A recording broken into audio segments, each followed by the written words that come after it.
este taller está compuesto por una propuesta alternativa a lo que refiere una enseñanza tradicional de la ciudadanía.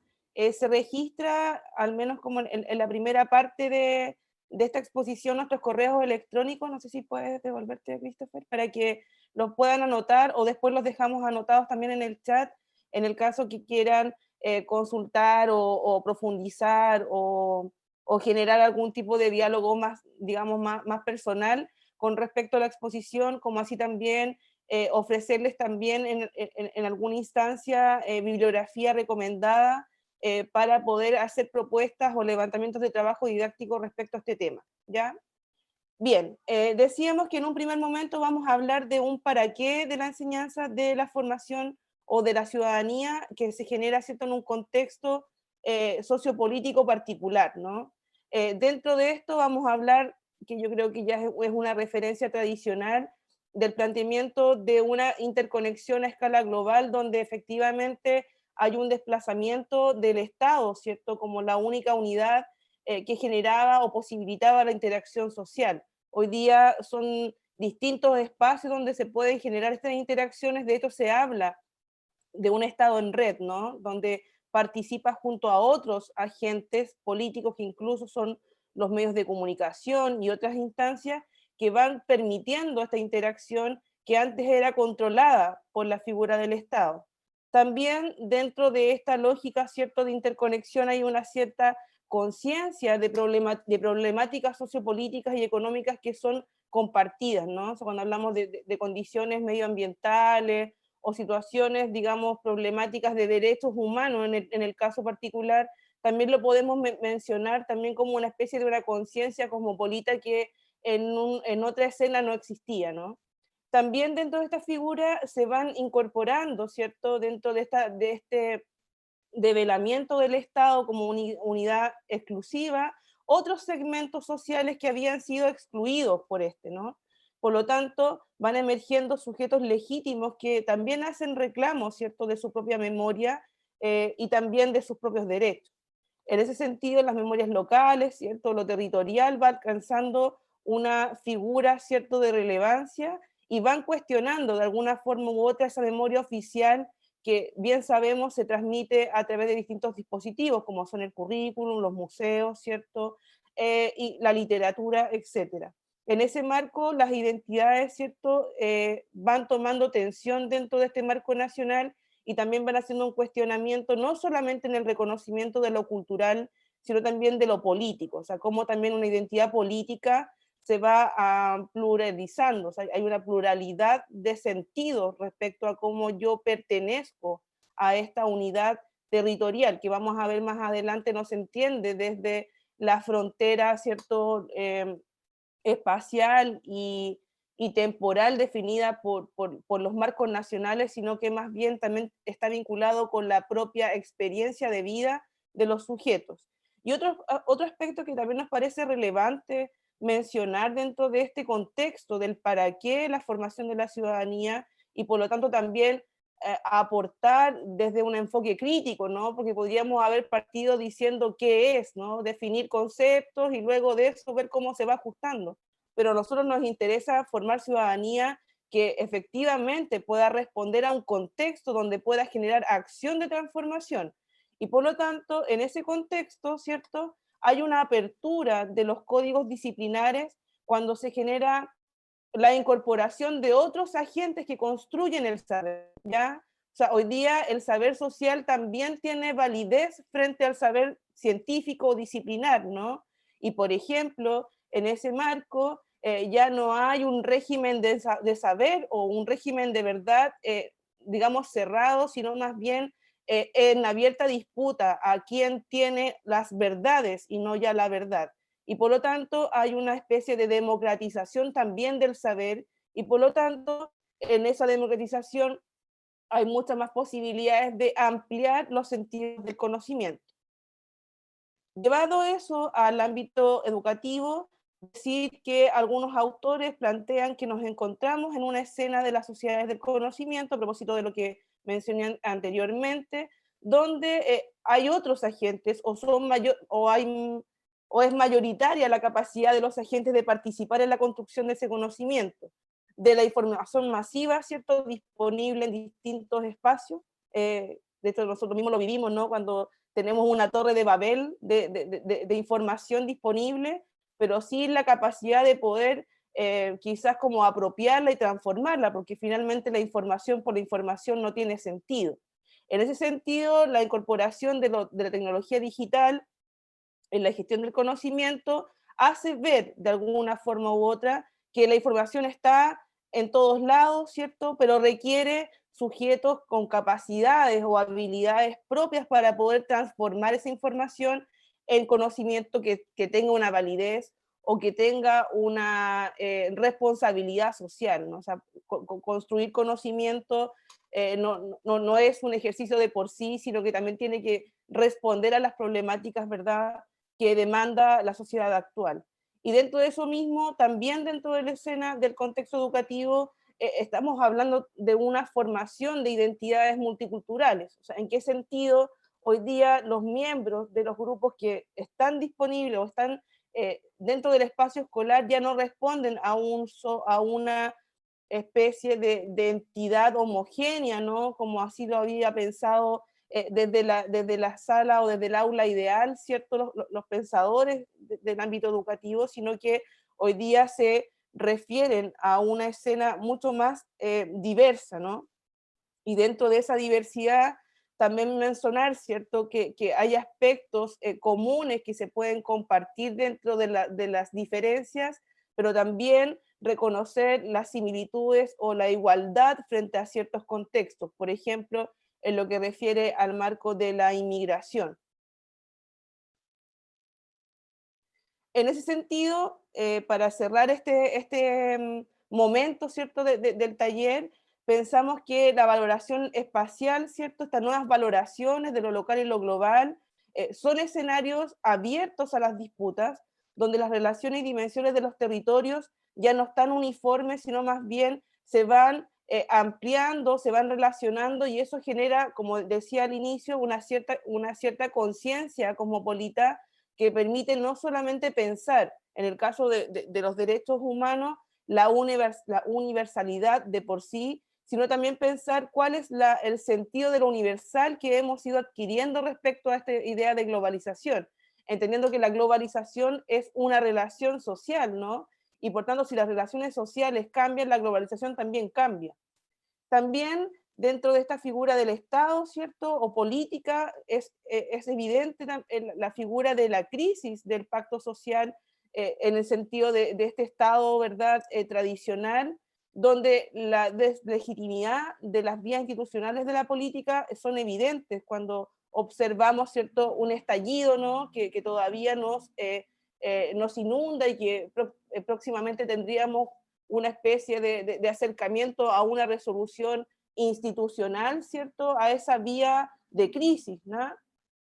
Y en lo que refiere a las nuevas ciudadanías y a las aperturas de derechos, que también hay un interés, ¿cierto?, de parte de la ciudadanía de participar fuera de las vías tradicionales, y por lo tanto ya esta idea de que la ciudadanía no está interesada es una tesis que ya es totalmente desplazada, ¿cierto?, dentro del imaginario, y también de la conciencia de la figura de los derechos humanos como una constante que puede estar en peligro, ¿cierto?, acechada en la figura del debilitamiento, ¿no? O sea, también observamos hoy día que en una escena totalmente reposada, incluso temporalmente, se repiten condiciones en relación a los derechos humanos que veíamos superadas, ¿no? Y en ese sentido destacamos cómo la figura o la palabra de dignidad, ¿cierto?, ha ocupado el espacio público en distintos momentos, ¿verdad?, de nuestra última experiencia temporal. Y bueno, más adelante vamos a profundizar qué sentido tiene en relación a esto. Sobre el sentido, ¿verdad?, aterrizado a nuestra experiencia nacional, hablando de que hicimos una escena bien, digamos, general de este para qué, ¿cierto? Mencionar este informe del PNUD, que es bastante interesante, sacado, ¿cierto?, en el año 2019, con una especie de auditoría hacia la democracia chilena de los últimos 10 años, ¿no? Y en ese sentido nosotros destacamos al menos estas 5 ideas que se retoman de estas encuestas que se realizan a nivel nacional sobre estos puntos que nos parecen bastante relevantes y que podrían reafirmar de alguna forma u otra este escenario que yo les mostré anteriormente. Primero mencionar que hay una conciencia de que la desigualdad tiene múltiples caras, ¿ya? O sea, ya no es una sola condición de lo desigual o de la vulneración, ¿no? Y por lo tanto, cuando se observa estas distintas caras de la desigualdad, también hay un cuestionamiento o surge un cuestionamiento de la dignidad humana. ¿Qué vamos a entender por digno, no? ¿Qué vamos a entender por vida digna? Después, también se observa un distanciamiento entre las élites y la ciudadanía. En este malestar de la lógica liberal, ¿cierto? De no estar haciendo el trabajo, hay que bajarles el sueldo, una no aprobación, ¿cierto?, de la forma tecnocrática en que la política ha funcionado desde el año 90 en adelante. También en que se generó una transformación del malestar de parte de la ciudadanía y del sentido de emergencia. O sea, ya no es, ¿verdad?, el sentido de plantear el malestar y que se resuelva rápidamente, sino más bien entender de alguna forma u otra cuál es mi rol, ¿cierto?, como ciudadano en la transformación de esos aspectos que me generan malestar. El déficit institucional en torno a que hay una valoración, aumentó de hecho la valoración de la democracia en relación a otros sistemas políticos, ¿cierto? Pero con desconfianza en las instituciones. O sea, vale decir que la ciudadanía consultada en estos informes, en este estudio, ha generado o valora, ¿cierto?, la democracia como el mejor mecanismo de organización y de administración de la política, pero que las instituciones que funcionan dentro de este modelo tienen que ser mejoradas. O sea, yo creo que ahí está la figura de Carabineros y otras instituciones que evidentemente generan mucha desconfianza frente al sistema democrático. Y finalmente, como mencionamos en la diapo anterior, esta idea de que hay nuevas formas de involucrarse en la política, ¿ya? O en lo político más que en la política. O sea, de cómo lo político hoy día aborda el espacio público y al margen de lo tradicional, ¿cierto? Se incrementan otras maneras de hacer el ejercicio, ¿verdad?, de participación, de transformación. Y eso evidentemente se evidencia, ¿cierto?, en el máximo, ¿cierto?, de la figura del estallido social, cuando, por ejemplo, el sistema de partidos trata de tener control, ¿verdad?, de la figura de la explosión o del estallido, y no tiene capacidad, no tiene, digamos, como la figura del líder carismático, ¿cierto? Todas esas formas que durante todo el siglo XX recorrieron nuestra historia política, no responden. Entonces también ahí hay un punto que es interesante de pensar, no en la figura de nosotros en el espacio de la educación de la ciudadanía, desde los derechos humanos y todo lo demás, vayamos a imponer formas, ¿cierto?, de ejercer lo político, sino más bien recoger aquellas que ya están disponibles. O sea, como decían por ahí, no es que no se haya formado la ciudadanía, sino que la ciudadanía quizás se está formando en otros espacios, ¿no? Y eso es interesante también de rastrear. Bueno, dicho esto, vamos a pasar a esta actividad que busca de alguna forma que nosotros nos podamos reconocer desde las pertenencias, ¿cierto?, en la condición de ciudadano, ¿ya? Así que voy a dejar a Christopher para que nos pueda explicar la actividad y la podamos desarrollar. Hola a todos. Bueno, esta actividad tiene como objetivo reflexionar lo que decía Carolina. Ya, entonces, ¿en qué consiste? En que yo les voy a mandar un link de Mentimeter, ¿ya? Y ahí vamos a consignar, ¿ya? Vamos a hacer un ejercicio imaginativo de cómo me gustaría mi casa en el árbol, ¿ya? Bajo un principio valórico, ético, ¿ya?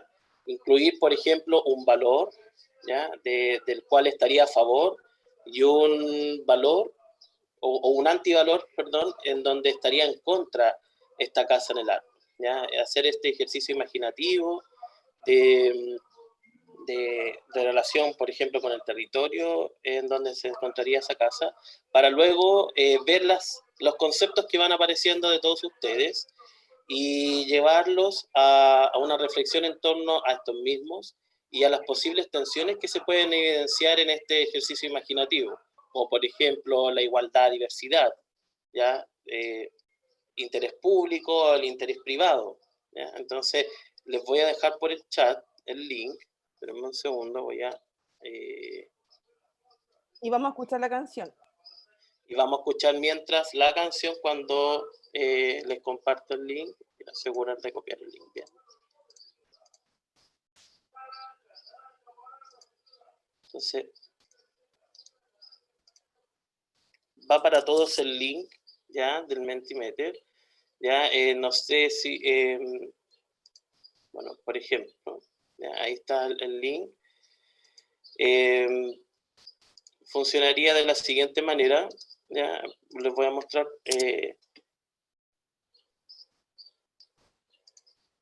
no sé si te estoy compartiendo pantalla, ¿se ve? Sí. ¿Ya? Así, este es el link que veríamos, ¿no es cierto? Entonces, en la primera entrada escribimos el valor a favor que estaría en este ejercicio imaginativo, pensando cómo me gustaría que fuera mi caso del árbol. Y en la segunda entrada colocamos el antivalor, en lo que estaría en contra de este principio de ejercicio, ¿ya? Entonces voy a colocar mientras la canción de Jorge González, Mi casa en el árbol, de 1993.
Ofertas escasas de felicidad que como ciudadanos tenemos.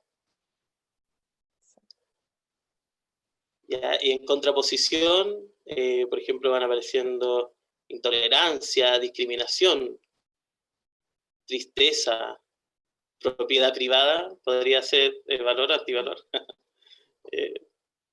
pro, prohibición, aislamiento, un elemento crucial ahí, crueldad, igualdad, individualismo como valores, desigualdad de engaño, interesante. Generosa, humilde, también aludiendo a la sencillez también de nuestro ejercicio imaginativo. Frustración, ¿no es cierto? También como irrespeto, indiferencia, acompañado con esa por ejemplo, el olvido. La historia también vi por ahí. Sí, historia. Soledad. En contraposición, por ejemplo, a la fraternidad, ¿no? El aislamiento, amor, apareciendo el amor, libertad, discriminación. No sé si alguien quisiera comentar esas dualidades que colocaron.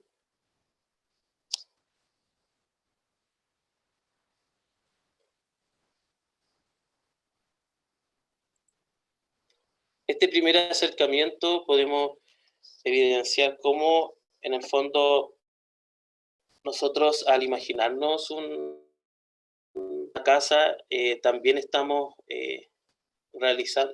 armando estos marcos, ¿cierto? De lo que necesitamos, de lo que queremos y de lo que dejamos fuera.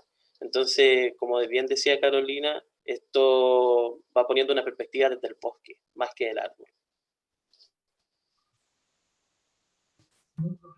¿Cómo están? Hola, hola. Hola, Ceci. Hola. Oye, qué interesante el trabajo con la canción. Me parece súper entretenido, además, ahora, en una coyuntura particular en Chile, más la idea de cómo es la casa que ustedes estaban planteando. Y qué bonito también que aparezca la palabra quizás libertad como más grande. Y pensando también que estamos entrando en un proceso constituyente, es probable, una alta probabilidad de que eso ocurra, y que efectivamente vamos a tener que en esos procesos como ciudadanos, que yo creo que de verdad no conocemos, quizás nuestra generación, una generación que no conoce mucho de democracia. Y por ahí, claro, está más asociada a estos elementos. Yo, por mi parte, yo pensé al tiro como un factor negativo de la propiedad privada, que creo que es algo que también nos pone como un problema hoy día, que es algo que también podríamos debatir a partir de la ciudadanía, qué tanta propiedad privada, qué tanto... Son como problemas transversales, independientes de lo que hagamos en el aula. Eso pensamos. Gracias, Cecilia. Gracias por esa intervención. Sí, efectivamente son valores que en el fondo van apareciendo en este marco que queremos. Entonces los queríamos invitar junto con estas palabras. A ver, voy a salir aquí un poquito. Presentación.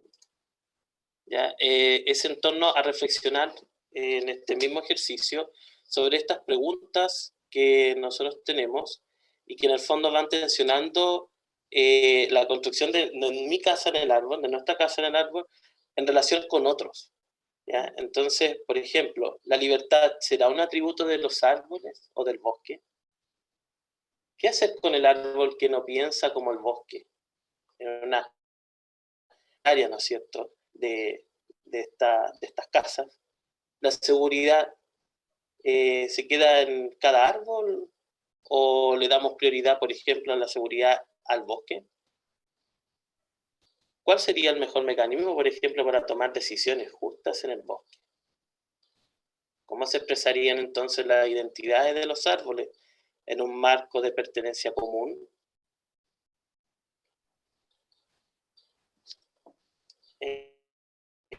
A esas interrogantes, ¿cómo podríamos posicionarnos de acuerdo a esas dualidades que nosotros observamos en esta construcción del ejercicio imaginativo? ¿Alguno de ustedes quisiera aportar, intentar responder algunas de esas o posicionarse con respecto a esas preguntas?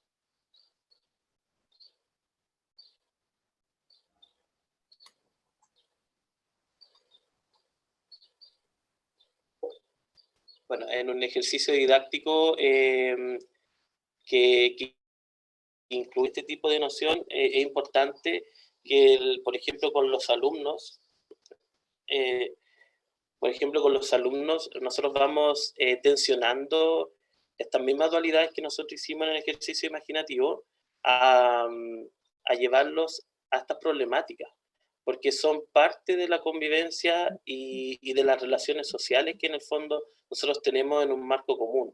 Nosotros es importante extender la visión a los alumnos que la formación ciudadana con el yo social, con el yo con un otro. Entonces, en esa convivencia es donde se van articulando este tipo de asuntos, como la libertad, que sea un atributo en conjunto para todos, o es un conjunto que me posiciona a mí, mis libertades, por sobre las libertades, o en tensión, por ejemplo, con la seguridad. Seguridad entendida de una perspectiva como individual o del bosque, ganamos más libertad, pero perdemos un poco seguridad, o a medida que abarcamos más seguridad, vamos perdiendo un poco de esas libertades individuales que nos promocionan el statu quo, por ejemplo. Sí, de hecho yo quisiera comentar, para que pasemos al posicionamiento teórico en consideración del tiempo, que las dos palabras que adquirieron cierto mayor adhesión fueron justamente las que vamos a trabajar ahora en relación a los enfoques de la ciudadanía, ¿ya? Tanto lo que es libertad como igualdad. Y en ese sentido vamos a mostrar en un primer momento los enfoques para abordar la ciudadanía desde la teoría de la ciudadanía, que hoy día agradecemos también que exista intelectualidad que está trabajando, ¿cierto?, estos enfoques más allá del derecho y la jurisprudencia, sino más bien ligado a la filosofía política y a otros ámbitos como pueden ser la antropología, la sociología, etcétera. Y luego mostrar también de qué manera estos enfoques que han estado presentes dentro de esta teoría de la ciudadanía se manifiestan en el espacio educativo y cómo se vincularían con los componentes conceptuales que nosotros elegimos, como son territorio, identidad y derechos humanos. Así que pasemos con eso, Christopher. Bueno, es importante en el fondo establecer desde la cultura pedagógica, ¿no es cierto?, preguntarnos sobre la actitud y las disposiciones que tienen los profesores para abordar la ciudadanía. Es importante cuestionarse y ver esa posición, porque en el fondo nosotros estamos construyendo un discurso pedagógico, pero como así también las formas de participación que estamos llevando al aula con respecto a los alumnos, los temas que estamos llevando al aula. Es así como identificamos, por ejemplo, dos perspectivas dentro de la lectura en sociedad, ¿ya?, de la lectura de la vida en sociedad. ¿Ya? Una las incluimos en una categoría liberal restringida, y otras comunitarias o amplias. Y uno de los componentes integrantes de esto, por ejemplo, es el funcionalismo. El funcionalismo entendiendo como el aprecio a la institucionalidad, ¿ya? En base a un discurso hegemónico, ¿ya? Aquí encontramos una posición que valora la sociedad como un todo orgánico. Por lo tanto, los actores y los procesos son explicados desde una estabilidad funcional del sistema social. La democracia, por lo tanto, es valorada como un recurso de estabilización del orden, ¿ya? Y es, por lo tanto, un resultado, ¿ya?, progresivo, lineal, ¿ya?, en donde el consenso y la cohesión de la comunidad política en el fondo dio como resultado esta democracia, ¿ya? O sea, gracias a ese consenso, cohesión, a ese consenso y reconciliación, en el fondo que establecemos una valoración de la democracia, y se explica la democracia y la vida social en torno en esas palabras, en el consenso y la cohesión, ¿ya? Ese es el principio. Por lo tanto, hay una valoración de los mecanismos institucionales tradicionales por los cuales se ejerce la política. Y otra perspectiva incluye el conflicto social como parte integrante para abordar la vida en sociedad. ¿Ya? Es una posición divergente donde ahí se incluye una sociedad en disputa, ¿no es cierto?, una confrontación, ¿ya? Y donde se lee que los actores y los procesos son parte de una estabilidad, pero así también del cambio. Por lo tanto, el cambio aquí adquiere bastante significancia, ¿ya? Porque de ahí se explican, ¿no es cierto?, el cambio en las relaciones de poder, ¿ya?, en las relaciones sociales. Entonces la democracia es un recurso de transformación antagonista del mismo orden social. En el fondo va resultando de la experiencia y la amplitud de las participaciones. ¿ya? Y de los conflictos que se van produciendo en estas tensiones sociales, ¿ya? Entonces, es importante que se aborde el conflicto, ¿ya? Como parte fundamental, por ejemplo, para explicar procesos históricos desde las ciencias sociales en el aula. Por ejemplo, cómo actuaron determinados actores en algún periodo, por ejemplo, la reforma agraria, cómo se tomaron esas decisiones, cómo se logró, cómo fue el resultado de ese conflicto.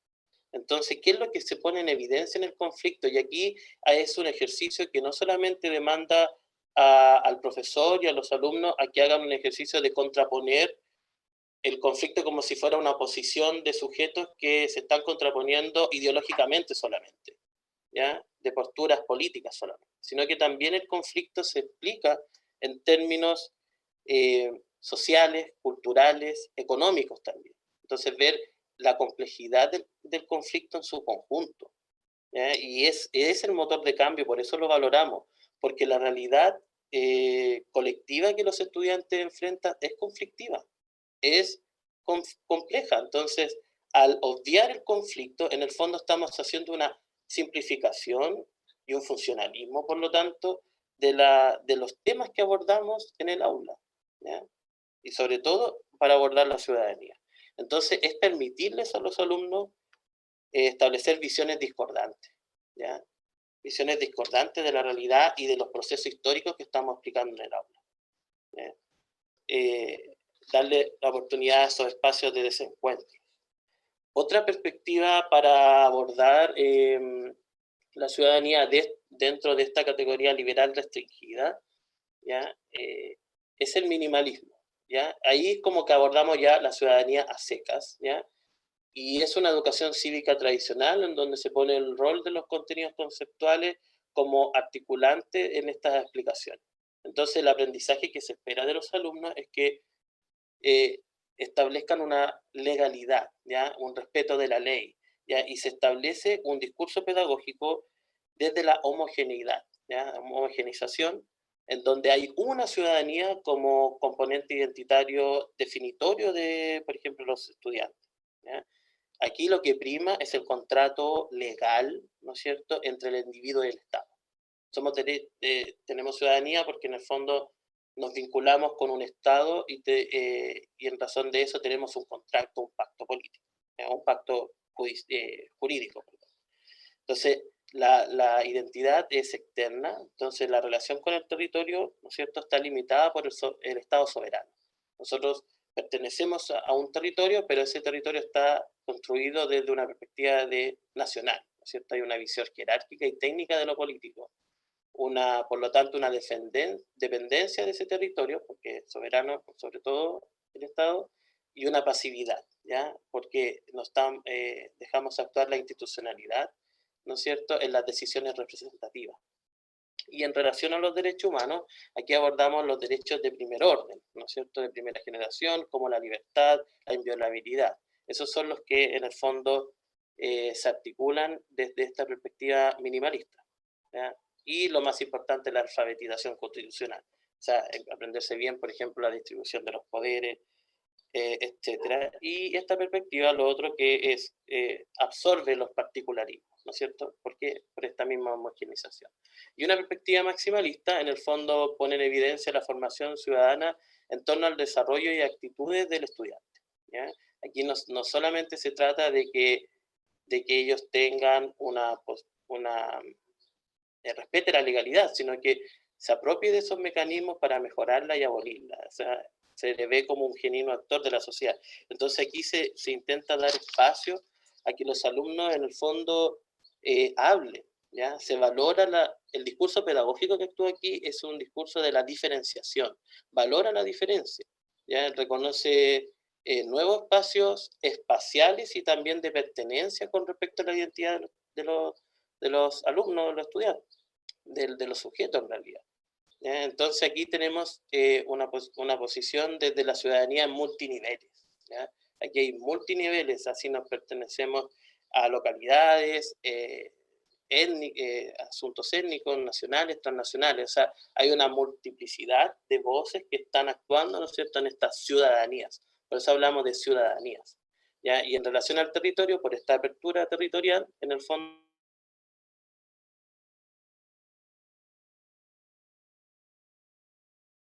horizontal, y hay una proactividad en torno a esto, hay unas decisiones participativas.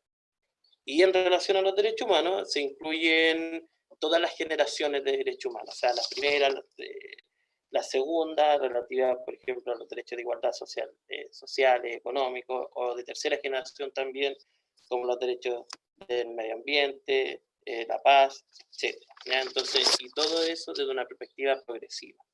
Y es importante en el maximalismo que el rol educador, ¿no es cierto?, se vaya posicionando con los estudiantes en torno a una resignificación de los conceptos.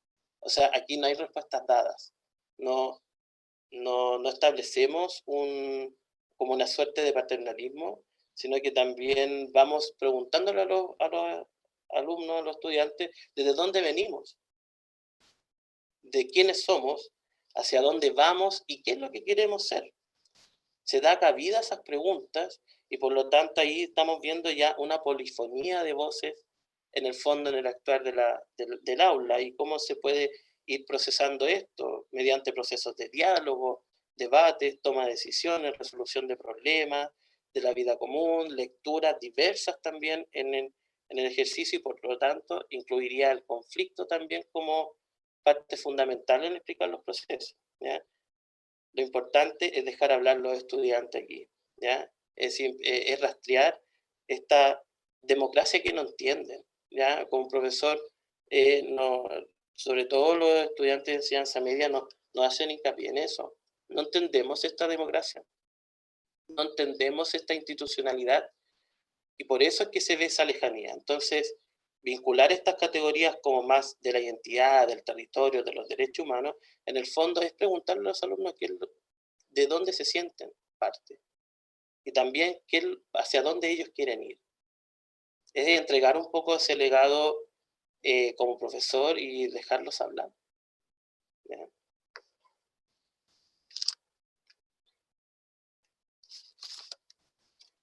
Aquí vamos entonces en nuestra propuesta, como ya hemos establecido, del territorio, ¿no es cierto? La identidad y los derechos humanos, ¿ya? Que esos son nuestras tres categorías que en el fondo nos facilitan a nosotros ir abarcando la ciudadanía en el aula también, ¿ya?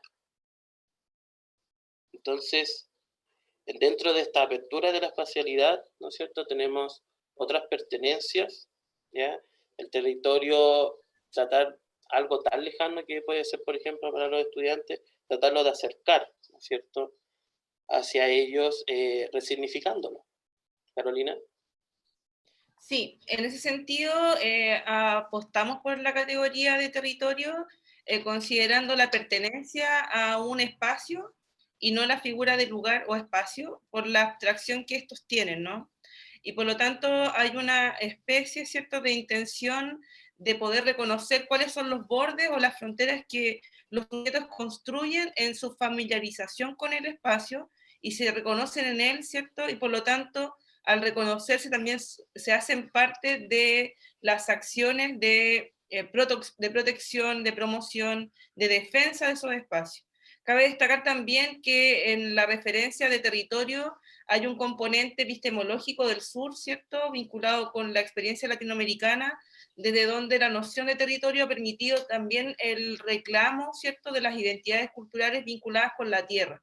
Por lo tanto, desde el componente indígena, desde las minorías, ¿cierto?, culturales, también la noción de territorio ha sido, digamos, como reclamada y tratada, no solamente desde la geografía, sino, como decíamos, desde el sentido de del reconocimiento, y por lo tanto la antropología y otras disciplinas la han abordado de esa perspectiva. Junto con eso, la noción de identidad, ¿cierto?, nos parecía relevante, pensando en que vamos a invertir este triángulo tradicional, donde el Estado es el que construye la identidad y por lo tanto también construye la ciudadanía, para plantear que desde el territorio y la identidad se construyen ciudadanías también, ¿no? Y por lo tanto la figura del Estado puede ser un complemento, pero no es el único agente que favorece ese desarrollo. Por lo tanto, nos parece relevante por ejemplo, en el caso de lo que plantea Hobsbawm, ¿verdad? En textos bien clásicos, ¿cierto? Sobre esta invención de la tradición y de qué maneras los grupos, ¿cierto? Van construyendo en ciertos contextos una interpretación de esas pertenencias, por lo tanto es algo dinámico, que va cambiando en el tiempo, y que cuando yo me identifico con algo también estoy excluyendo otras posibilidades de identificación, por lo tanto hay una decisión, hay una acción premeditada, ¿cierto? Hay una posición política de adherirse. También relevar dentro de esto que en la exclusión de otras posibilidades se evidencia que todos somos seres multidimensionales y por lo tanto nos podríamos sentir parte de muchas cosas, ¿no? Ahora bien, si bien existe una disposición de parte de este contexto que mencionamos anteriormente a la figura de un debilitamiento del Estado tradicional, del Estado Nacional tradicional, sigue siendo la referencia, ¿no? La referencia de qué manera nosotros, ¿verdad?, desde otras posiciones espaciales o territoriales, ocupamos, al parecer, el mismo modelo, ¿cierto?, que ejercía el Estado para construir esta expresión política frente a la existencia en una colectividad. Por eso que nos parecía relevante, por ejemplo, esta cita, ¿no?, de que las identidades son más bien camisas que piel, y que por lo tanto son opcionales y no son ineludibles. De qué manera nosotros vamos tomando, según Hobsbawm, ¿cierto?, este modelo del Estado Nacional para hoy día construir otro tipo de identidades, porque finalmente es el posicionamiento de plantearnos desde dónde venimos, ¿cierto?, dónde estamos y dónde queremos estar. Preguntas que están vinculadas con la acción del sujeto y por lo tanto de imaginarnos colectivamente cómo somos en un sentido de comunidad. Pensándolo, por ejemplo, en un contexto nacional, cómo imaginamos lo nacional es muy distinto en personas que lo piensen en Arica, ¿verdad? Alguien que lo piense en Magallanes, ¿no? O sea, hay una composición y no solamente en un sentido de un determinismo geográfico que no se confunda con eso, sino más bien con las formas en que nosotros nos hemos relacionado con esa comunidad imaginada, ¿no?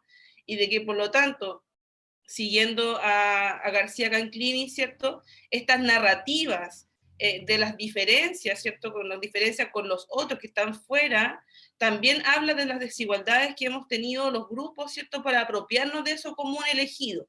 Y ahí, por ejemplo, que es el ámbito donde yo más me vinculo en el espacio de trabajo vinculado con los repertorios patrimoniales, ¿verdad? Se hace evidente, ¿no? Cuando hay una configuración narrativa de lo patrimonial nacional y cómo eso va chocando, ¿cierto?, con las narrativas propias de los territorios frente a aquello que consideran simbólicamente valioso para ser recibido del pasado y también para heredarlo al futuro, que también es otra configuración de esta idea de la identidad en el sentido material del patrimonio.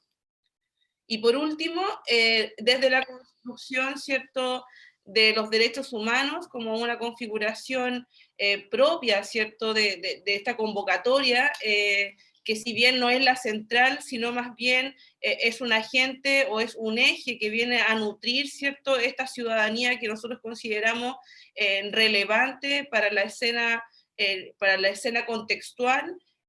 No sé si, Christopher, puedes presentar primero la figura tradicional.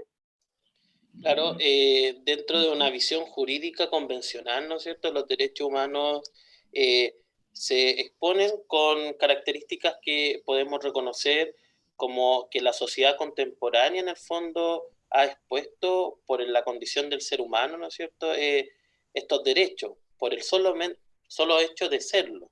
Entonces ahí es donde tenemos, por ejemplo, las características de inherentes de estos derechos, que son transnacionales porque van más allá de las soberanías nacionales, de las declaraciones y de los pactos. En el fondo constituyen este techo, este paraguas, ¿no es cierto?, la soberanía de los estados nacionales. Por tanto, son universales, que también son irreversibles, que no se pueden abolir una vez ya constituidos y que son progresivos, o sea, de primera generación, segunda, tercera generación.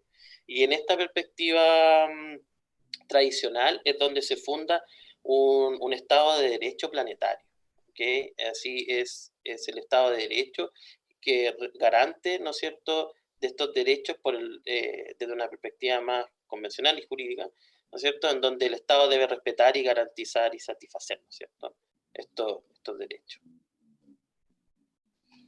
Claro, y frente a eso, también mencionar que hoy día, a propósito de esta epistemología del sur, también hay visiones, ¿cierto?, que están contempladas hacia un cuestionamiento al núcleo epistemológico de los derechos humanos, ¿ya?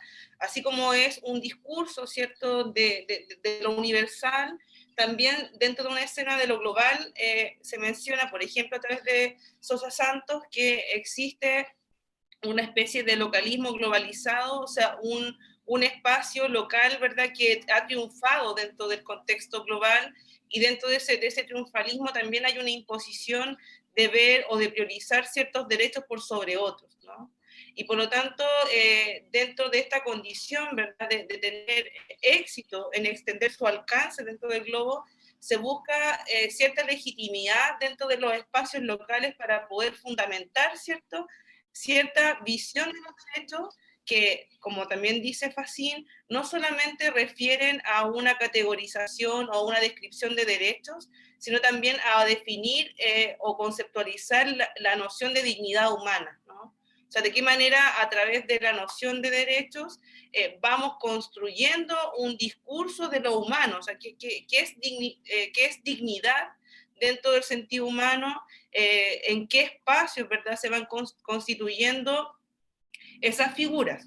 Por lo tanto, nos parece interesante, como Sosa Santos también plantea, de que desde la perspectiva de los derechos humanos se pueden levantar políticas emancipadoras, ¿verdad?, que permiten, de alguna forma, construir una globalización desde abajo. O sea, de qué manera las necesidades propias de los territorios van construyendo derechos también y no vienen, ¿cierto?, definidos desde arriba hacia abajo.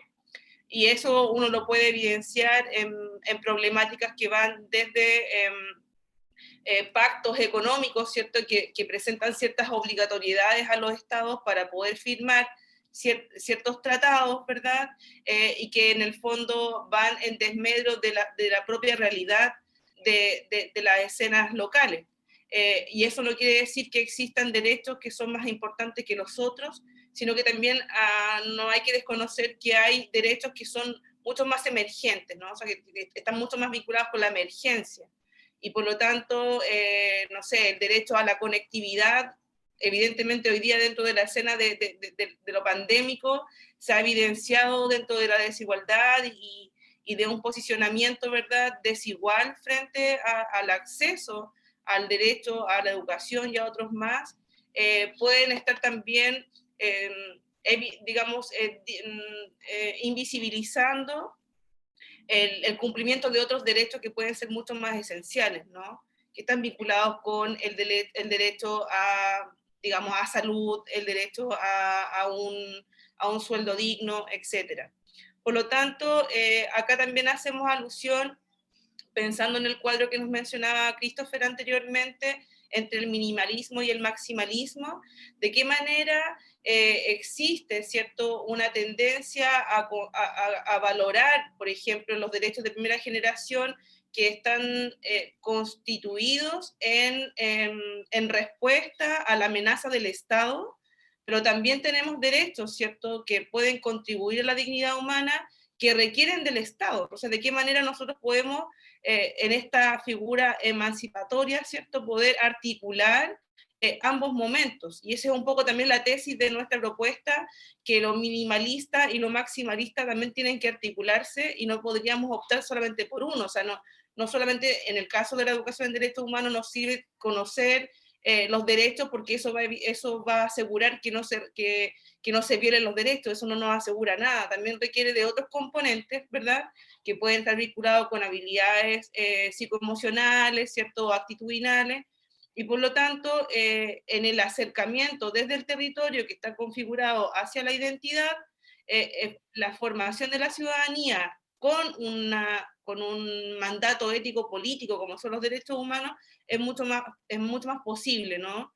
Y por lo tanto permitir esta condición de emancipación, vinculado con la dignidad humana, o sea, de cuestionar también esos núcleos que parecen cerrados, considerando también lo progresivo de los derechos humanos, o sea, de qué manera podemos reconocer desde los movimientos humanitarios, ¿verdad?, que son muy anteriores, ¿verdad?, al contexto del año 48, ya tienen presencia, o sea, la dignidad humana es una problemática filosófica que viene, no sé, desde lo más clásico, ¿no? Y por lo tanto, en esa perspectiva, creemos, ¿verdad?, que abrir la discusión no es relativizar los derechos humanos, sino más bien fortalecerlos.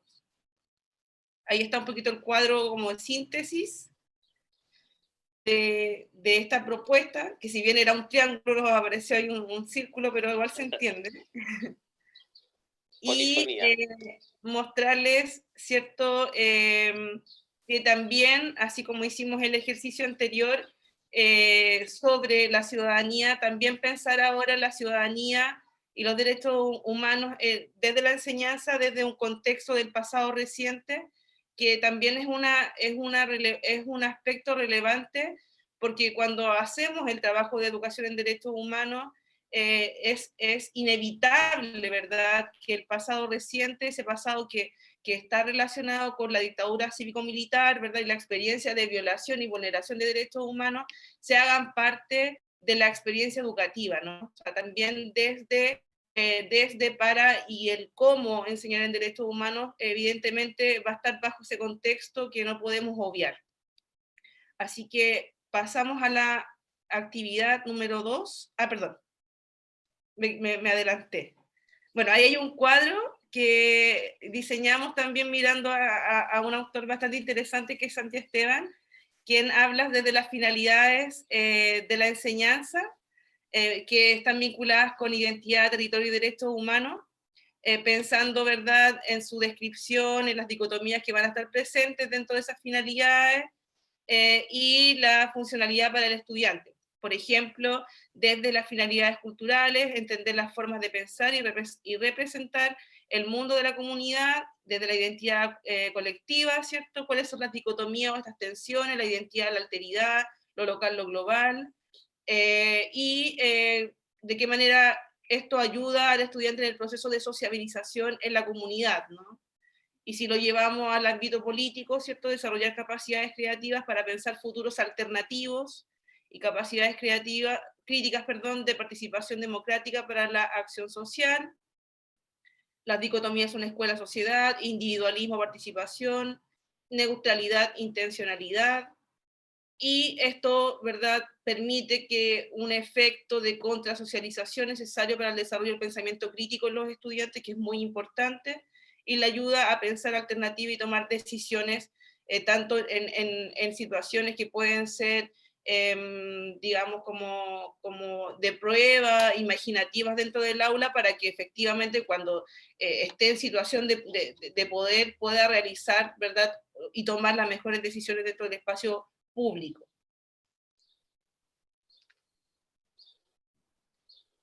Bien, dicho esto, vamos a trabajar este segundo ejercicio, que va a estar, y que ambos ejercicios están vinculados con la experiencia que les vamos a mostrar en el tercer momento, que trata, ¿cierto?, como les decía anteriormente, de pensar esta formación de la ciudadanía en un sentido contextual, propio, ¿verdad?, del pasado reciente, y por lo tanto poder situarnos, ¿verdad?, desde qué posición, en este caso, desde qué memorias nosotros hemos o pensamos o hemos trabajado esta idea de ciudadanía desde esa experiencia de vulneración y violación de los derechos humanos en el contexto de la dictadura cívico-militar chilena, digamos, reciente.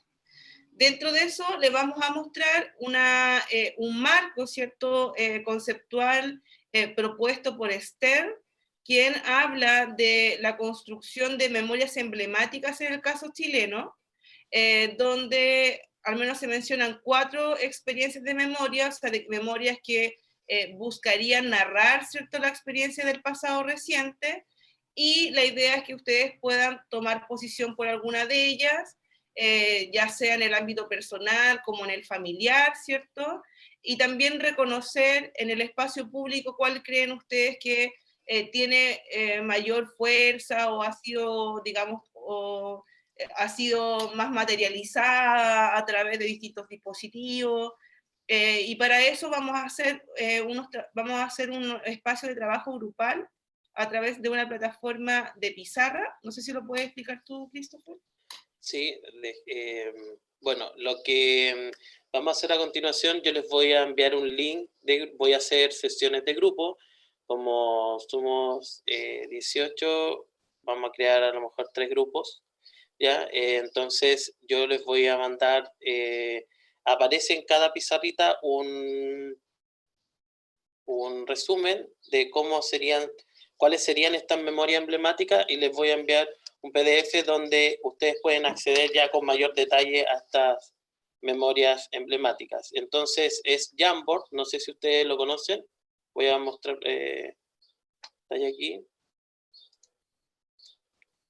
no sé si se ve, es Jamboard, entonces aquí memoria emblemática, y nos hacen unas preguntas. Entonces como grupo y de manera personal también, reflexionar en torno a cómo se reconoce usted, en qué memoria se reconoce, y etcétera. Ir colocando aquí abajo de la flechita, ¿no es cierto? Hay una nota adhesiva en donde yo puedo colocar con qué memoria me reconozco y cuál es la que predomina, por ejemplo, en el espacio público, ¿ya? Estas tienen que ver con un pasado reciente, ya en específico la dictadura. Entonces ahí tenemos la memoria, por ejemplo, de la salvación, que es una lectura oficial de los hechos desde los grupos hegemónicos golpistas, una memoria de la ruptura no resuelta, que ve la dictadura como un régimen totalitario, violento, ¿no es cierto? Hay una nostalgia por la Unidad Popular y las otras participaciones del mundo social. Hay otra memoria de tipo de consistencia ética y de los derechos humanos, que valora, se cuestiona hasta cuándo, ¿no es cierto? Hay una historia de violencia, ¿no es cierto?, de persecución, donde se limitaron los derechos humanos y por lo tanto ellos, los derechos humanos, ¿no es cierto?, fueron el camino para enfrentar el régimen. Y otro tipo de memoria es desde el olvido, cerrar este capítulo del pasado por ser demasiado conflictivo, y es como una amnesia voluntaria, ¿ya? De esas 4 tipos de memoria, ¿no es cierto?, voy a ya, voy a articular aquí los grupos. Antes voy a mandar el link, ¿ya?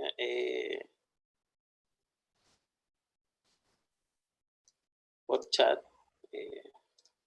para todos. Vamos a tener poquitos minutos para eso, para que alcancemos, porque ya estamos ahí. Sí, 20 exactamente. minutos para que cerremos.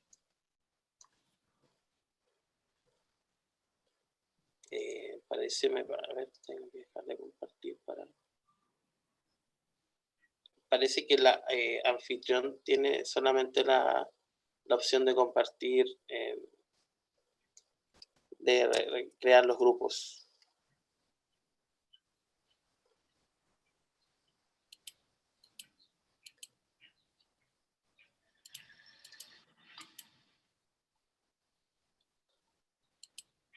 No, así yo tampoco puedo. Elisa, ¿está Elisa ahí o no?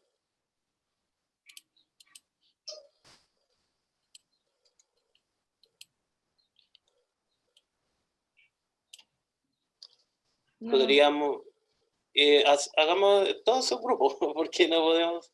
No, pero vamos a link nomás. Sí, así que envío el link. Bueno, ahí sale grupo 1, pero en realidad ahí actuamos todos, ¿ya? En ese link. Voy a compartir aquí entonces la pantalla. ¿Ya? Y no sé si tuvieron acceso al link. Sí, acá ya aparece. ¿Ya? Ahí ya están entrando. Entonces, bueno, somos 15 personas sin contar nosotros. Entonces, a ver cómo podemos partir e ir haciendo esta pizarra de este gran grupo 1, ¿cierto?, de las memorias emblemáticas, desde cuál nos podemos identificar, ¿no? Entonces hay una partecita abajo de la flechita donde sale nota adhesiva, donde podemos ir colocando, como aquí estoy mostrando, la memoria en cual me reconozco y cuál es la que predomina en el espacio público, ¿ya? Entonces ahí pueden ir interviniendo en esta pizarra para ir colocando las memorias emblemáticas que ustedes parten.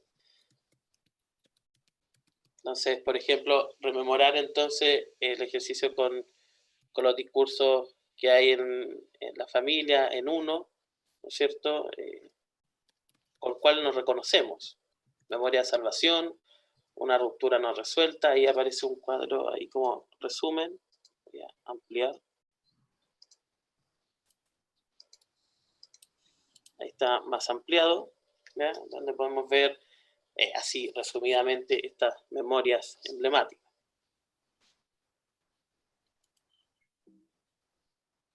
Alguien por ahí, memoria de la consistencia ética y los derechos humanos, ¿no es cierto? Ese tipo de memoria es muy compartida, por ejemplo, con las generaciones también que vivieron su juventud en los años 80, ¿ya? Era la forma de combatir en el fondo a la dictadura, ¿ya? Llevar las causas de violación a los derechos humanos.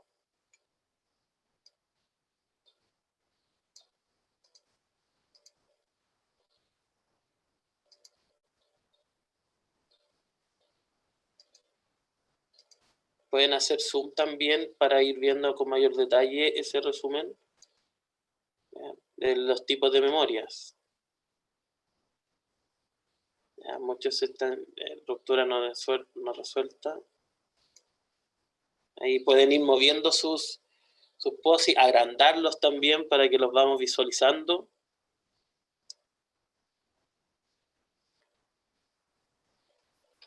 Y van apareciendo ya.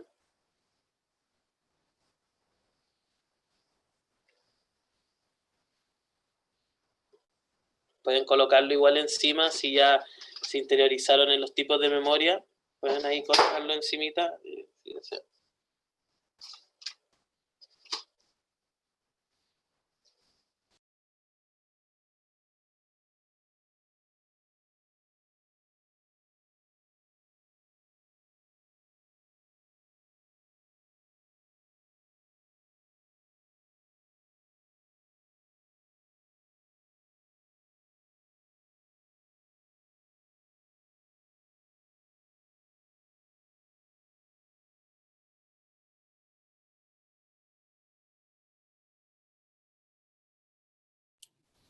Parece que vamos creciendo. Vamos, están apareciendo bastantes. Pueden colocarla arriba nomás, encima de la instrucción.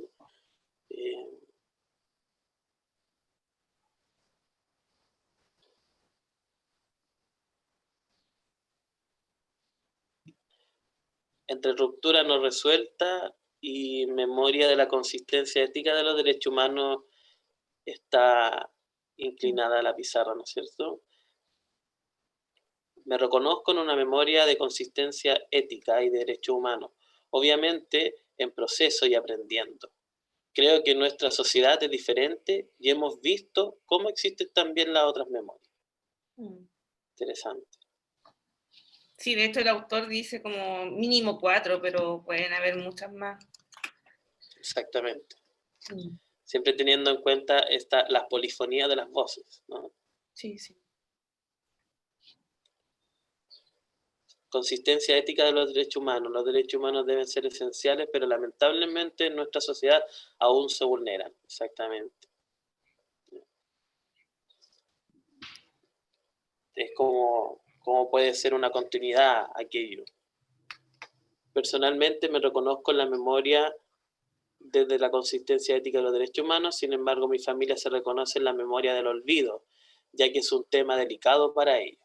También existe mucho eso, ya esa opción de amnesia voluntaria, ¿no es cierto?, de cerrar un poco los capítulos controversiales de la historia reciente. Ruptura no resuelta, también va apareciendo.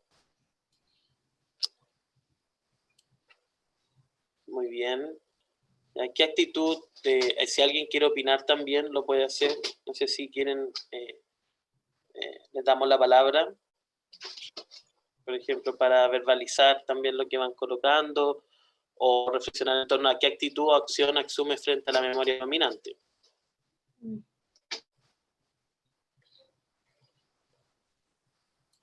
Personalmente me reconozco ¿Sí? ¿Escuchó alguien? Bueno, quería comentar respecto a la segunda pregunta. Ya, muy bien. Es que al menos yo creo que en la sociedad chilena predomina un aspecto como de salvación, debido a que la sociedad oligárquica, la sociedad de la élite, ha intentado como mantener esa idea que se tiene obviamente del golpe militar, y se ha ido como materializando en el tiempo. Pues, si uno le pregunta a una persona que no tiene quizás un conocimiento más profundo de respecto a lo que ocurrió, obviamente se va a dejar influenciar por lo que digan, por ejemplo, los medios de comunicación, o lo que digan las personas que manejan estos medios de comunicación. Eso.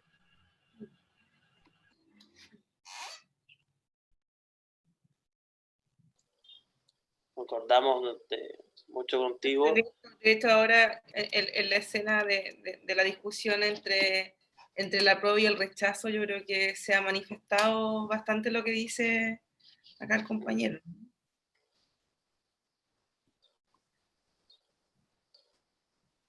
Sobre todo en un contexto tan decidor como el de ahora. Era una semana crucial también. Sí. Y también yo creo que también se está poniendo en jaque junto con toda esta crisis, ¿no es cierto?, de la confianza, la legitimidad de las instituciones tradicionales, es que la memoria dominante también está siendo ascua. También se explican por ejemplo, las manifestaciones en rechazo, por ejemplo, a los monumentos tradicionales. Ahí también podemos ver ese tipo de disputas de memorias. Hay alguien por ahí que menciona ruptura no resuelta, momento muy doloroso familiar. Muy bien. Entonces, si nos damos cuenta, podemos ir encontrando en esta polifonía de memorias, ¿cierto?, distintas identificaciones, ¿ya?, con la memoria emblemática. ¿Alguien más quisiera comentar, intervenir alguna de las preguntas? Sí, de hecho que vamos a coincidir, yo creo, ahora cuando mostremos la experiencia. Sí. De esta consistencia de la ética y los derechos humanos, que fue también la experiencia que trabajamos ahí con estudiantes. Exactamente. Nos quedan 10 minutos. Sí, también creo que prima la memoria del olvido, porque hay harto negacionismo y búsqueda por la paz sin existir justicia, ¿ya? La impunidad también actúa ahí y es responsable de eso también un poco. Bueno, vamos a ir viendo para ir cerrando, porque nos quedan 10 minutos, y así mostrar las experiencias, que son 2, y justamente la primera experiencia es Mi casa en el árbol, que fue la primera actividad que hicimos con ustedes, que es una estrategia de trabajo para poder reflexionar en la formación de la ciudadanía desde la identidad, ¿cierto?, y contribuir a la democracia desde esa perspectiva. Dentro del marco de conceptos, ¿cierto?, que fueron trabajados para esta propuesta, primero, continuando, ¿cierto?, como con lo que ya mencionamos anteriormente, la identidad desde los sentidos de pertenencia, del sujeto y espacio, donde se busca, ¿cierto?, poder recoger la percepción, ¿no? O sea, desde la percepción de los sujetos, cómo se convive y se experimenta el espacio o el territorio. Por lo tanto, el territorio es un lugar real e imaginado, donde lo social, ¿verdad?, cobra mayor relevancia, porque considera los códigos culturales que ahí se inscriben. En ese sentido, los derechos humanos, por ejemplo, están pensados desde la interiorización que los individuos realizan de su condición de derechos, que eso también a veces se nos olvida, ¿no? O sea, de ser conscientes de que nosotros, ¿verdad?, corporalmente somos sujetos de derechos, y por lo tanto, si no hemos visto que los poseemos, ¿verdad?, difícilmente podríamos considerar al otro, ¿no?, como un sujeto que también contiene esa, digamos, esa configuración histórica, ¿no?, o atributo. Por lo tanto, esta idea del derecho a tener derechos nos parece súper relevante también, pensando en que va más allá del reconocimiento, digamos, de la entidad política, sino que va sobre la conciencia o desde la metacognición que puedan realizar los estudiantes en relación a estas figuras, ¿no? Bueno, acá se observa el grupo de estudiantes que son niñas de una escuela de acá de Valdivia, de una escuela pública, que se inscriben a un taller de trabajo, tanto de escuela-museo, que se llamaba Las Exploradoras del Territorio, y esta fue la primera sesión, ¿no? O sea, a través de la Casa en el Árbol, ellas pudieron pensar, ¿verdad?, su territorio desde sus propias experiencias, y ahí, por ejemplo, más allá de preguntarles un valor como lo hicimos con ustedes, lo hicimos a través de otras inferencias, por ejemplo, de la materialidad en la que se construían las casas, de qué aromas surgían desde ahí, ¿verdad? Y de qué manera, ¿cierto?, podrían convivir luego todas esas casas respecto a ciertos aspectos de sociabilidad. Y por lo tanto, mencionan, no sé, todos los vecinos se cuidan, ¿cierto? La idea del respeto, de la idea de, por ejemplo, de libertad de elegir, ¿cierto? También destacar la idea del olor, de los aromas vinculados con algunos árboles que no son muy propios de aquí, pero sí también el tema de la chimenea, que también se repetía mucho. Siguiente para mí. Ahí. Y bueno, y ahí las representaciones, ¿verdad?, de estas casas de chicle, en algunos momentos de donas, de galletas, de dulzura, ¿no? Como que uno pudiese explorar la idea del amor frente al hogar. Y desde una hoja en blanco. Y desde una hoja en blanco. Con la aplicación de color. No tenerle miedo a la hoja en blanco. Sí. Hay más imágenes de esta experiencia en el árbol. Y terminando bajo un eslogan, que los árboles no te impidan ver el bosque. Es yo con un otro.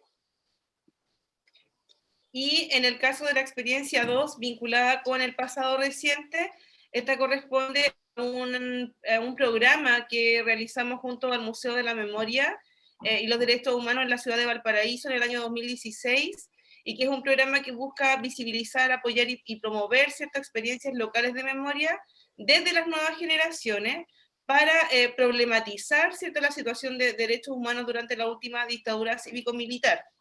La propuesta, también pensando en este triángulo que contiene, en este caso, le agregamos pasado reciente porque el territorio está vinculado con esa experiencia temporal, el patrimonio, que está vinculado con los derechos humanos, perdón, con la identidad, y los derechos humanos que evidentemente tienen otra carga referencial, pensando, ¿verdad?, en la experiencia traumática de ese pasado.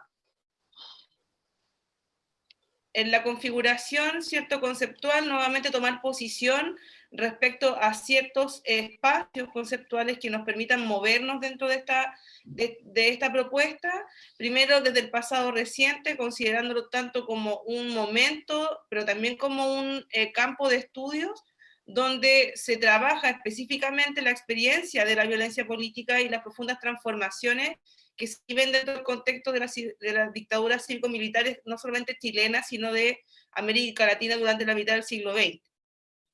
Dentro de esto se dan particularidades como son, por ejemplo, problemáticas con respecto al estatuto epistemológico del recuerdo, el uso de la oralidad, ¿verdad?, respecto al testimonio, y el marco de registro selectivo en relación a la memoria que se van constituyendo dentro de este espacio. O sea, en el fondo, la memoria que se construye desde el presente hacia el pasado, y que no es el pasado, ¿no? Y que también es una configuración que uno pudiese reclamarle también a la historiografía frente a la discusión que se realiza en torno al testimonio vivo, ¿cierto?, frente al testimonio bibliográfico. También los derechos humanos, evidentemente vinculados con una noción de certeza, pero también de incertidumbre, de qué manera el saber sobre derechos humanos no me asegura el nunca más, sino más bien requiere de otros componentes que dijimos con anterioridad, ¿cierto? Van sujetos a poder considerar la noción de dignidad humana como una categoría que debe ser discutida, ¿cierto? Y en esa discusión también se incorporan componentes del pasado reciente, pero también como del presente, ¿no? Y en el caso de la identidad manifestada desde el patrimonio, de qué manera en los territorios, ¿cierto?, se van presentando dispositivos de memoria que hablan de espacios, ¿verdad?, de silencios o de ausencia, que se van a hacer presentes, ¿no?, en el espacio territorial a través de esta identificación, ¿no?, de esto que es valioso temporalmente, esto es valioso culturalmente, pero también esto es valioso para el nunca más. La experiencia fue llevada a cabo en el Liceo Técnico de Valparaíso, un liceo que hoy es mixto, anteriormente era el liceo femenino, ¿cierto? Donde en las manifestaciones de los años 80, una de sus estudiantes muere en una protesta, ¿cierto? Carmen Gloria Larenas, y los estudiantes de este liceo, bajo este proyecto de Tu Memorial, realizan una investigación de componente de historia local, ¿cierto?, en torno a la vida y al movimiento estudiantil de los años 80 en Valparaíso. Para eso, primero se realiza un taller de memoria y pasado reciente, dirigido por profesores del liceo, ¿cierto?, donde se usa material audiovisual, biografías, entrevistas, testigos cercanos, etc. En ese momento, los estudiantes van revisando esta idea de las memorias emblemáticas que hicimos también con ustedes, y se dan cuenta que Carmen Gloria Larenas, ¿verdad?, pertenecía, ¿cierto?, a esta memoria de la consistencia y la ética de los derechos humanos, y por lo tanto también ellos se reconocen dentro de esa investigación como parte de esa, digamos, de esa posición, ¿no? O sea, finalmente el resultado de su investigación hablaba o iba a hablar sobre ciertos mínimos, ¿verdad?, éticos necesarios para la convivencia democrática. En el caso del uso del testimonio, ¿cierto?, se produce un conversatorio con el hermano de Carmen Gloria Larenas, quien, digamos, se dirige a ellos a través de preguntas que construyeron junto a sus profesores, pensadas, ¿cierto?, desde las metodologías de la historia oral, ¿verdad?, y en el reconocimiento de la validez de la memoria como una fuente de conocimiento, o sea, de qué manera el testimonio no puede ser consultado a modo de entrevista tradicional, ¿cierto?, o como se consulta una fuente dentro del trabajo historiográfico, sino más bien con las particularidades que requiere el testimonio, ¿no? O sea, pensando que se mueve desde el presente hacia el pasado, de retomar, por ejemplo, la figura de la militancia de Carmen Gloria Larenas versus la figura de la víctima de Carmen Gloria Larenas, etc. Junto con eso coincide una exposición en el del Museo de la Memoria en Valparaíso, y se realiza, ¿verdad?, una visita donde se pueden consultar los informes de reconciliación y verdad que estuvieron expuestos en esa galería, como así también algunos artefactos digamos, de memoria o patrimoniales que fueron llevados por el museo, propios de la localidad, o sea, de la región de Valparaíso, donde hablaba de distintos sitios de detención y tortura, digamos, de experiencias de vida de algunos detenidos desaparecidos de la región, y por lo tanto también el componente territorial vuelve a cobrar sentido, ¿cierto?, dentro de la exploración que realizan los estudiantes. Finalmente, dentro del componente patrimonial, ¿cierto?, ellos elaboran e instalan una placa conmemorativa en la entrada del liceo, como una acción, ¿cierto?, de salvaguardia y de puesta en valor de la memoria, considerando, ¿cierto?, a Carmen Gloria Larenas como un referente, ¿cierto?, como dice ahí, ¿verdad?, un referente en la defensa y promoción de los derechos humanos, no solamente en el pasado, como fue en el año 83 cuando ella muere, ¿cierto?, en una manifestación, sino más bien en el presente, cuando plantean que el recuerdo de Carmen Gloria Larenas los alienta en la búsqueda de la verdad y la lucha por los derechos humanos hoy. Dicho esto, y en virtud, ¿verdad?, del tiempo, ya llevamos 3 minutos fuera, contarles que a modo de conclusión queríamos presentar estas 3 orientaciones pedagógicas que permiten de alguna forma u otra poder desarrollar este tipo de experiencias en el aula o en espacios educativos no formales o informales. Primero, desde la contextualización del saber, más que el currículum, ¿cierto? Sabiendo que no siempre el currículum va a ser la forma en la que se va a desenvolver el saber vinculado con derechos humanos, con territorio e identidad, porque muchas veces no está presente, ¿cierto? Pero sí poder contextualizar el saber que yo voy a implementar, considerando, siento que esa contextualización va a favorecer el diálogo entre las memorias dominantes, que puede ser el saber disciplinar, el currículum, ¿cierto? Incluso el saber, no sé, histórico local, que muchas veces también puede tener enfoques o tradiciones historiográficas bastante tradicionales, ¿cierto? De grandes personajes, etcétera, y que dialoguen con estas memorias marginadas, que son las memorias del territorio o el saber social. En segunda instancia, poder incorporar el estudio de la realidad social local, o sea, del territorio, y también intervenir en él, ¿ya? O sea, de qué manera, en el caso de la Casa en el Árbol, ¿cierto?, yo pudiese intervenir quizá en la perspectiva de pensar un ordenamiento espacial distinto al que yo vivo, ¿cierto? En ese uso de la memoria y el patrimonio para el estudio de la ciudad, ¿cierto?, y considerar la iniciativa de transformación de los problemas identificados, que puede ser, no sé, desde un bosque, digamos, como ficticio, implantado a un bosque nativo, ¿no? Que pueden ser problemáticas que puedan aparecer en ciertos territorios, y yo a lo mejor desde esa actividad pudiese problematizar esos problemas, ¿verdad? Y poder encontrar ciertas soluciones, ¿no? O si yo encuentro problemas de convivencia dentro del aula, poder trabajar quizás esos problemas a propósito de la libertad y la igualdad, como vimos que se manifestó dentro de nuestro propio ejercicio, cómo podemos resolverlo, ¿cierto? Dentro de un marco de los derechos humanos también.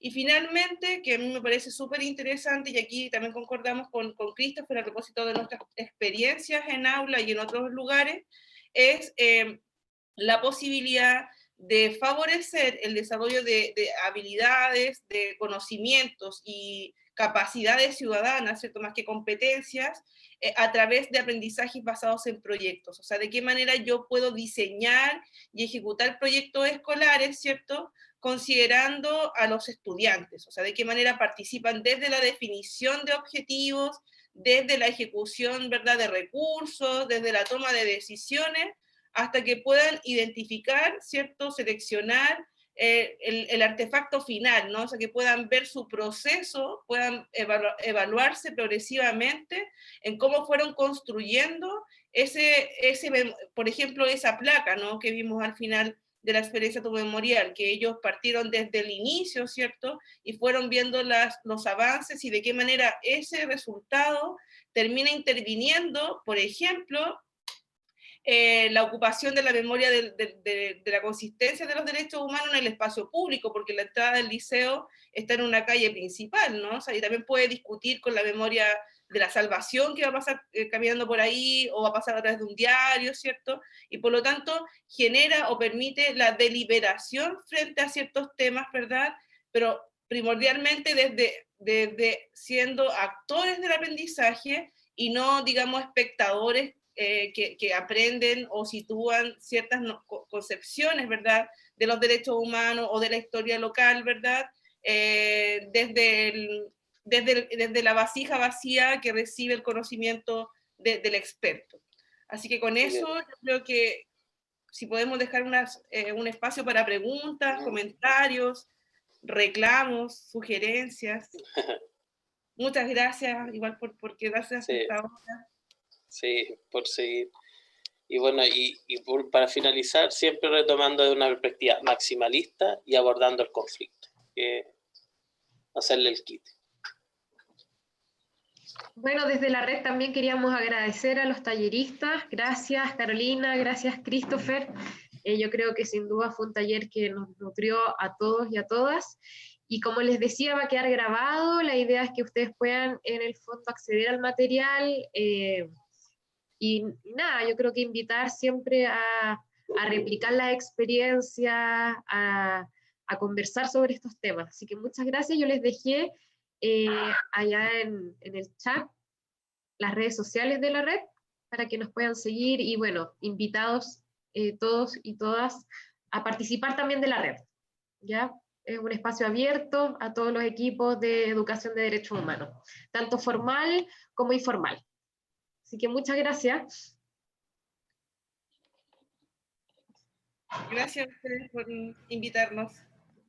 Gracias a todos. Y que nos pueden escribir a cualquier cosa, a nuestros correos. Los voy, Pon tu ya. correo. Sí, voy a enviar mi correo. Acá preguntan si van a enviar el PPT.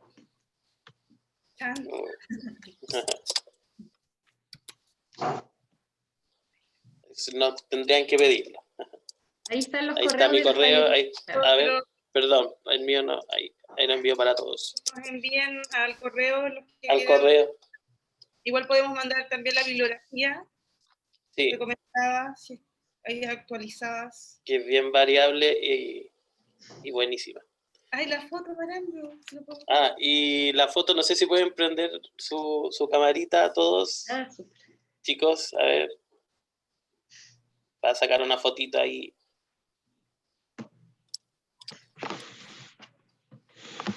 Bueno. Muy bien. Bueno, chicos, así gracias a todos por su participación. Ya. Y gracias por estar hasta esta hora y haberse quedado más del tiempo. Muchas gracias. Gracias. Chao. Chao, gracias. Chao, que estén muy bien. Chao, chao. Chao. Chao.